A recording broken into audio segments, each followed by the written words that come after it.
My name is Steve Onsman. I'm the pastor of Calvary United Church of Christ in Reading, Pennsylvania.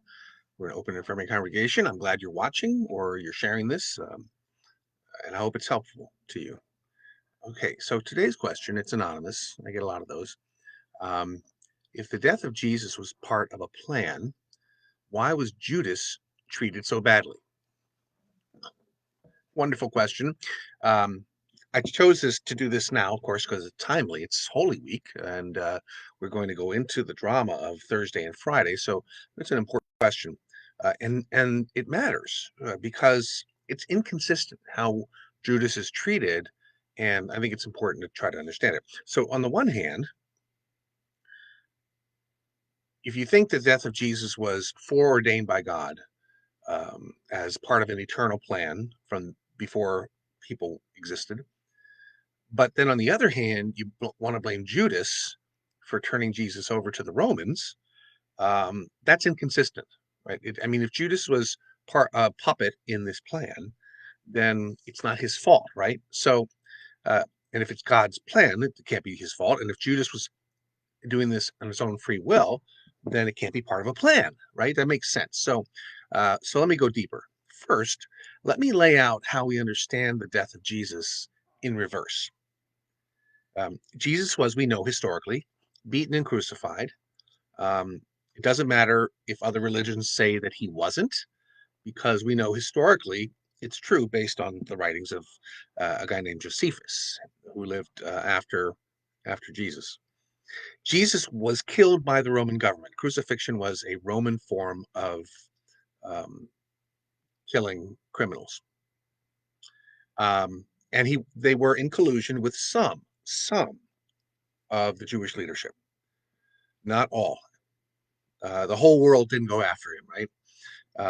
The entire Jewish people didn't turn on Jesus. In fact, his followers were all Jewish until we find out a few other places where there are some who come to him, Roman centurion and Gentiles, etc., Greeks. For the purpose of this, um, there are some who didn't like what he said, and so they turned on him. Yes, but only a few.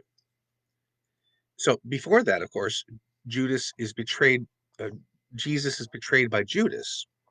But it's only in the Gospel of John that Jesus seems to actually know it will, or say it will be Judas. It's implied, and it's said that it's going to be one of his inner circle, one of the 12. Um, and the Apostle Paul, of course, he never mentions Judas or even the betrayal. So it obviously what it came later. This part of the tradition, I think, came later.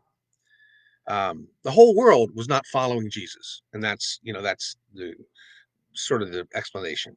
It's a creation of the church, really, because the movement that Jesus started was extremely small and likely not even much of notice to Rome, except that Pilate had to deal with complaints.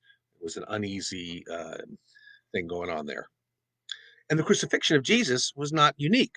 Rome did it all the time. People got crucified all the time. Um, so let me then, now that we've done that, what it tells us biblically, let me go to my theology, the death of Jesus, and you can disagree, argue, agree, ignore.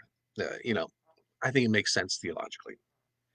So Jesus was God in human form, the incarnation, right? God made flesh, made meat, and his task, as he clearly states in the beginning of the first three couple gospels, was to bring the kingdom of God to the earth. It was at hand, which meant it was very near.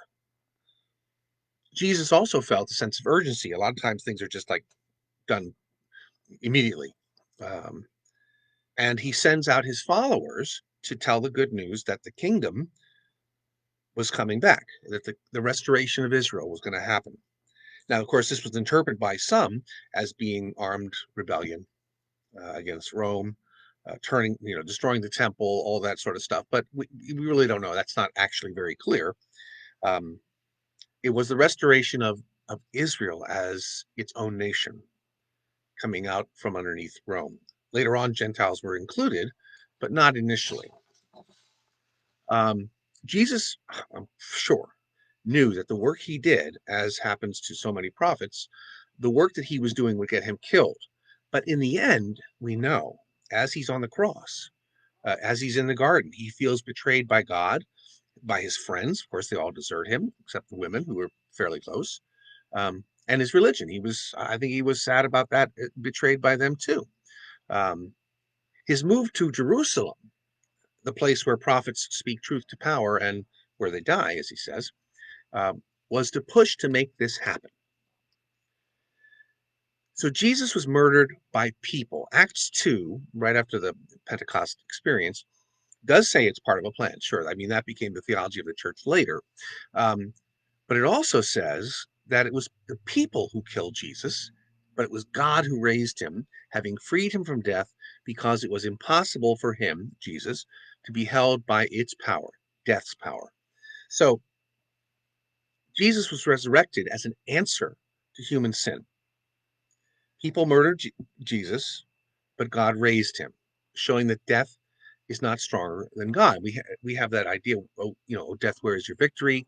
Oh, death, where is your sting?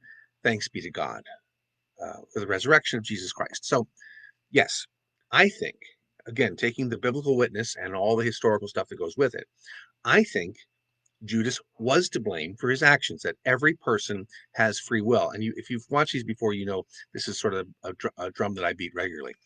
We're not pawns in a plan. God has plans, we mess them up. Judas messed up God's plans, as often happens. But God responded with the resurrection. Anyway, if you have a question, send it to me. Let me know. That's all I have for today. What do you think? You can send me an email. It's my last name, onsman@comcast.net. Give a call to the church. Always looking for questions to ask, to grapple with. Send them to me, and I will do a Wednesday word. So stay safe out there. Get your shot.